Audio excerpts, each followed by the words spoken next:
Handwritten note. Dear Mom and Dad, if you're reading this, I've already left. I'm going to the end of the world and beyond. I won't say anything more because you won't believe me, and I already know what you'll say. Dad, you'll say that I should live more in reality. And Mom, you'll say that I should take deep breaths and not make hasty decisions. But I have no choice. I have to go. Maybe this comes as a surprise to you because you think that, on the surface, I seem fine. But surfaces can be deceiving. I feel like I am meant for something more. I'm sorry because I know this will be scary, but I don't belong here. I promise I'll try to come back in the future. Maybe then I can make it better for all of us. Sincerely, Liza. This note was found the morning of March 20th, tucked between pages 11 and 12 of a well-worn copy of Fairy Tale Book 1, The Wishing Well. Excerpt from Fairy Tale Book 1, The Wishing Well, by Annabel Tobin, published by Rotterdam Press, 2004, pages 11 through 12. And as Kira wandered out beyond the edge of her town, she happened into a field. It was an ordinary field that she had passed through 1,000 times before. Only this time, it was different. For at the center of the field, there was a well. Kira walked closer, inspecting the old-fashioned water well.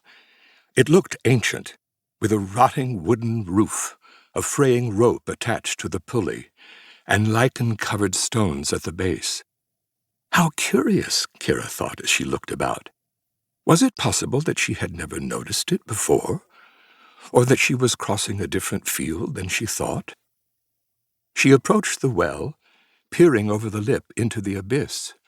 Far below, she could see the silvery shimmer of the water. But it did not make sense to her that it was silvery. How could moonlight shine upward from a well so deep? Perhaps it is a wishing well, Kira thought. And the instant the notion occurred to her, she felt it to be true. Kira was 12 years old, and hardly prone to such fanciful thoughts, but this one fit her like a glove. Such was the pain of the fight with her mother, and such was her desire for escape, that she leaned her head into the cavern of the well. The sounds of the world were drowned out, and she was swallowed up by the echoey swish of the water lapping down below. "I wish I could escape this world," she whispered into the void, and then shouted, "I wish I were gone forever."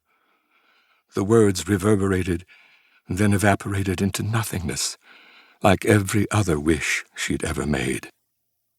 She sighed in resignation and started to push herself back up, but in the process, a stone came loose on the ancient well and fell inward.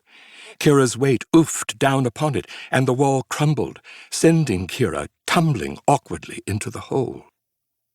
Down and down and down she fell, splashing into the water below. The air was knocked out of her lungs, and she became disoriented, not sure which way was up or down. Thrashing in her heavy clothes, she felt certain she was going to drown. She churned the dark water desperately, seeking the light. When she glimpsed a glimmer, she swam toward it and gasped to the surface. Only it was not the surface she expected, for surfaces, as she would soon learn, can be deceiving. Once Kira's head emerged from the water, she realized she was no longer at the bottom of a deep, crumbling well.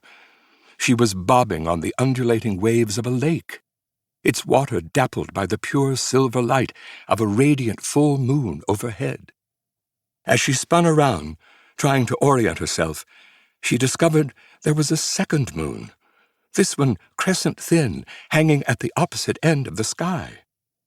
Kira looked back and forth between the two, marveling at the impossibility.